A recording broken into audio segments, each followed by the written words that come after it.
Hello, lovely people. Thank you so much and welcome once again. Actually, guys, I love you all. Thank you for the support that you are giving me. Thank you for watching, viewing, subscribing, and sharing. Remember to keep up that spirit, actually, guys, and don't always forget to drop a comment at the comment section. So, guys, today we are going to briefly look at how far for Raila Odinga in his AU bid.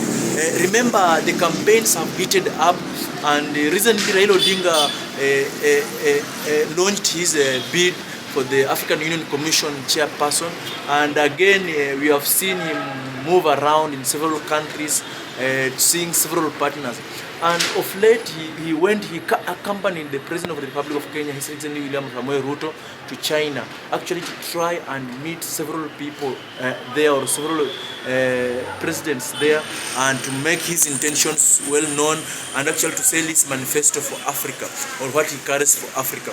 So these campaigns have heated up and are going in, and actually as it stands right now, Raila's main competitor is Mahmoud, the candidate for Djibouti, and actually as you can see, the candidate for Djibouti is trying to play some divisive politics, and such divisive politics can only apply locally, that is in a nation, but not on a continent, because we have seen of late he is trying to say, oh, the Islamic states have to support him, but he forgets that Islamic states cannot outnumber Christian states. If we have to go by that card, Islamic states are not the majority.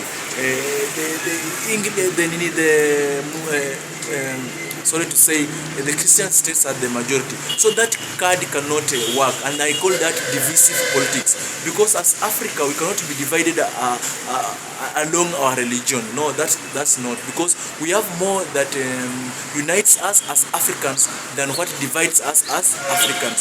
So that card cannot work. And again, he went to another card of speaking nations, like he said, oh, the French speaking nations against the English speaking nation. But again, that card cannot work, because these are just foreign languages, they're not our African languages. So that cannot unite us, or that cannot be the basis of us getting the next chairperson, because I believe the next chairperson is somebody who is going to lead all these states, all these African states, whether you are English speaking, French speaking, German speaking, Portuguese speaking, and all that. It will be led by this very same person to be elected. So Raila's cards are well placed, because so far right now he's supported by 99% of eastern countries, save for Djibouti and maybe Somalia, of which you are not sure, but the rest of the eastern or the east countries are supporting Raila Odinga. Tanzania, Uganda, Kenya itself, Rwanda, Burundi, South Sudan, name it, all of them are supporting Raila Odinga. Also, Raila Odinga has encroached the southern countries. Remember, South Africa is supporting us, Angola is supporting us, Namibia is supporting us. Actually, the cabinet secretary was there recently, and they affirmed that they are fully behind us. Lesotho is supporting us, the Swati Kingdom is supporting us, and all that. So many countries, Mozambique is supporting us, many of them, all the South African countries are supporting Kenya. If you go to West Africa, actually Togo is in, Nigeria is in, Senegal is in, that is it. We have in North Africa, we have Tunisia has pledged its support, Algeria has pledged its support, Morocco has pledged its support, and the list is endless. So far, when Raila Odinga was launching his bid, he had only 19 countries that were supporting him. But after some few days and reaching out, the need crossed to 25. And the need is growing. So far, by yesterday, because of the intensive outreaching or reaching out and the intensive campaigns, we are at around 30. And remember, for someone to be elected, fully elected as the African Union chairperson, he should have at least 2/3. And this 2/3 comes this way. There are 3 countries that will not vote because of the recent coup that happened, or the pass-off of power that was not democratic. Among them is Niger and Burkina Faso. So it still remains with 51, if you remove the 51 countries. So the 2/3 of 51 is around 31 there. around 31 there. Yeah, 31, 32 there. That's the two-third. That's two actually. And now that we are at 30, we only remain with 2 countries. And because they're reaching out and some countries have not declared their support, we can still reach out and get even more than that to make it even 40 or 35 and all that, and it will be automatic at round 1. You see? And remember the previous chairperson of the AUC did not get it for round 1. He got at the second round. So if you get it at round 1, it will be a very nice card. And the way things are happening, it's easy to get it at round 1. Remember, voting as a president, it will be by secret ballot. That's 1. 2, the president will not vote based on the tribal lines, based on French speaking or English speaking, based on Islamic or Christian. No, it will be based on the economic benefits that this head of state stands to get by actually associating in a given country. And sorry to say, but Kenya is economically a giant than Djibouti.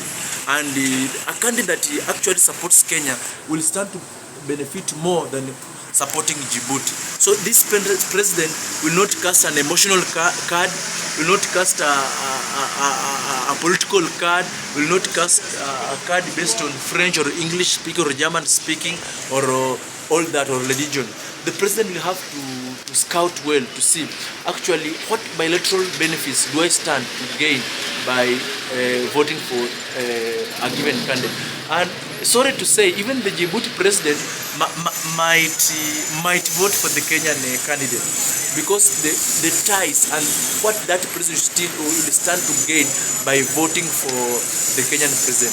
Or if not, don't be surprised the Djibouti candidate will step down for the Kenyan president, and that will be an express election for Raila Amolo Odinga because he'll be vying against himself.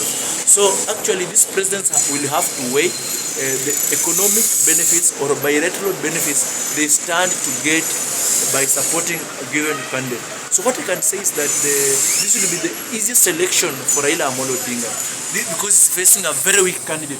A candidate one who does not sell a manifesto, a candidate who does not sell his ideas for Africa, a candidate who does not sell his plan for Africa, but he wants to divide, vote for me because I'm a Muslim, or vote for me because I speak French. That's not, because you can see in the campaigns of Raila Amolo Odinga, he says this is one Africa, whether west, east, south, north, central, French, English, Portuguese, German speaking, or whether Muslim, pagan, Christian, name them. No, it is one Africa.